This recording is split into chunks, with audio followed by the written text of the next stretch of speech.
Okay guys, oh. Yung nakarelate dyan. Yan. Yan, daming bunga. Ayan, oh. Sino nakakarelate niyan? Mga kabataan pa. Ito guys, oh. Para siyang bunga. Siya. Marami yung kamay kasi nag-ano ka.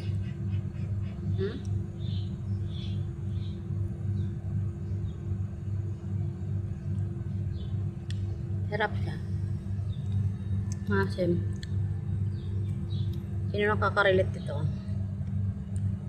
Ang bata pa.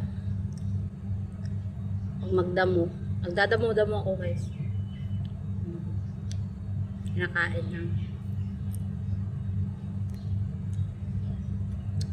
Masim. Malinis na siya. Araw-araw na siyang nadidiligan ng tubig. Siya, wala na. Yan ang bunga. Pinakain natin sa probinsya dati. Siya, wala na. Ano guys, oh.